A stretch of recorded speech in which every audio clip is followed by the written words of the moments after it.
नमस्कार दोस्तों। आप सभी को क्रोसेंट एस्ट्रो चैनल की तरफ से भाई दूज की हार्दिक शुभकामनाएं। आज हम भाई दूज के बारे में चर्चा करने जा रहे हैं। भाई दूज हिंदू धर्म का एक बहुत ही महत्वपूर्ण त्योहार है। इस त्योहार पर बहनें अपने भाइयों को तिलक लगाती हैं और उनकी लंबी उम्र के लिए कामना करती हैं। तो आइए आज हम चर्चा करते हैं भाई दूज के बारे में। और इस विषय पर चर्चा करने के लिए हमारे साथ मौजूद हैं डॉक्टर राजबीर शास्त्री जी। स्वागत है शास्त्री जी आपका। धन्यवाद। शास्त्री जी, भाई दूज का त्योहार क्यों मनाया जाता है और इस त्योहार की शुरुआत कैसे हुई? भैया दूज का जो त्योहार मनाया जाता है, उसका संबंध एक भाई व बहन के आपसी प्रेम से है।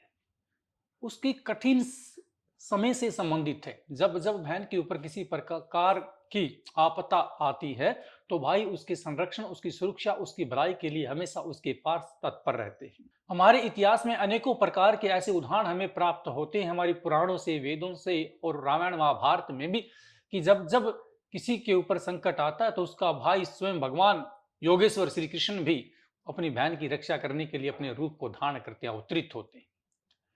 द्रौपदी का जब चीर हरण हुआ, तो एक भाई के रूप में भगवान श्री कृष्ण ने उसकी रक्षा की। उन प्राचीन काल से ही इस त्योहार की प्रथा प्रारंभ होती है। बहनें अपने भाई के मस्तक के ऊपर तिलक लगाती हैं, हाथ के ऊपर मौली बांधती हैं और सिर के ऊपर जौ स्थापित करती हैं। जिस प्रकार से जौ हरे भरे होते हैं, उसी प्रकार से उसका भाई का कुल, वंश, धन, संपत्ति, विद्या, आरोग्यता प्राप्त करते हुए अपने कुटुंब को आगे बढ़े और जब जब उसकी बहन पर कोई संकट आए तो उसके पास में वो खड़ा मिले। इन भावों के द्वारा इस त्योहार का संबंध है, जो कि मूल रूप से हम भाई बहन के प्रेम से संबंधित इस का आयोजन करते हैं, इसे मनाते हैं। और उत्तर भारत, दक्षिण भारत में ये त्योहार बड़ी धूमधाम से मनाया जाता है। दीपावली के अवसर पर उन्हीं दिनों में 5 दिन तक चलने वाले फेस्टिवल के अंतर्गत ही भैया दूज भी आती है। अन्नकूट पूर्णिमा, गोवर्धन पूजन, विश्वकर्मा डे, दीपावली और इसी भांति इन्हीं दिनों में भैया दूज का त्योहार भी हम आयोजित करते हैं। शास्त्री जी, भाई दूज के दिन हम व्रत भी रखते हैं। तो उस दिन व्रत रखने की विधि क्या होती है? बहनें अपने भाई लंबी उम्र के लिए उपवास रखती हैं और इस व्रत को रखने की विधि यह कि प्रातःकाल स्नान के पश्चात भगवान योगेश्वर श्री कृष्ण, जगत कर्ता भरता भोलेनाथ, ब्रह्मा विष्णु महेश की प्रतिमाओं को लेकर हमें इसकी आराधना करनी चाहिए, पूजा करनी चाहिए। पूजन के पश्चात पूर्ण विधि से प्रसाद का वितरण करना चाहिए और तत्पश्चात भाई का भी आरती उतारते हुए दीप के द्वारा सत्कार करते हुए तिलक आदि लगाकर उसका भी पूजन करें और उसके हाथ में गोला स्थापित करें, जिसे हम नारियल का खोफा भी कहकर संबोधित किया जाता है। उससे अपने भाई को समर्पित करें और साथ में आप खांड का करवा भी अपने भाई को दे सकते हैं, जिसका संबंध प्रेम व मिठास से है। और एक इस प्रकार का भाव निकल कर आता है भी, बहन और भाई का जो भी संपत्ति है वो किसी प्रकार से विभाजित नहीं है, उनका दोनों का बराबर ही हक है। जिस प्रकार से यदि आज के आप लॉ की बात करते हैं तो ये नियम मान्यता हो गया है कि पिता की जायदाद में जितना अधिकार एक भाई का है, उतना ही बहन का भी होता। बाप के संपत्ति में पुत्री का भी पुत्र के बराबर ही हक होता है। वो विषय बिंदु अलग है कि पुत्री अपनी मर्जी से, सब इच्छा से अपने भाई के नाम सब संपत्ति दे देती है और उसके ऊपर किसी प्रकार का अपना हक नहीं रखती। पर यह प्रचलन भी है, जिस प्रकार से नानक छक की प्रथा, जिसे भात भी कहा जाता है, जो भाइयों के द्वारा अपनी बहन के बच्चों के विवाह के समय में तत्पर हुआ जाता है, उसे भरा जाता है।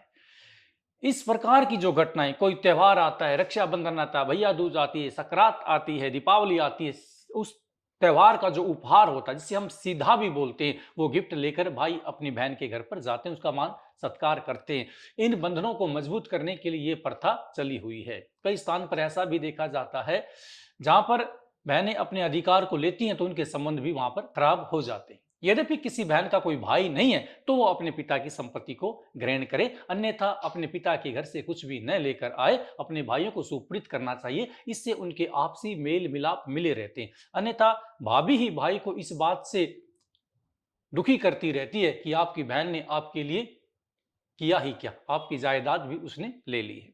ऐसे लालच भाव को त्याग कर हमें इन संबंधों को मजबूत बनाना चाहिए और आगे चलकर एक ऐसा भाव प्रकट करना चाहिए कि हमारी जो संतान है वो भी एक दूसरे की तरफ आदर व मान सम्मान का भाव रखते हैं।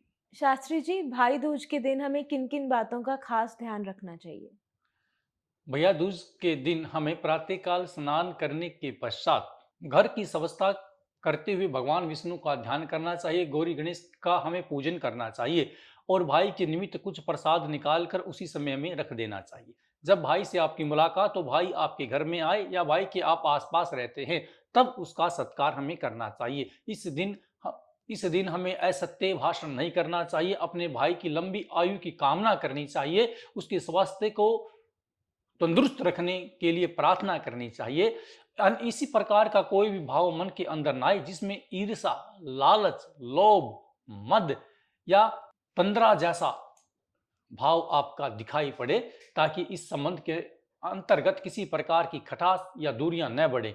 इस संबंध को मजबूत बनाने के लिए प्रेम अति आवश्यक है, क्योंकि सृष्टि के ऊपर यह बताया जाता है कि एक समय ऐसा आता है, यदि स्त्री का पति भी साथ छोड़ देता है तो उसका भाई उसका साथ निभाता है।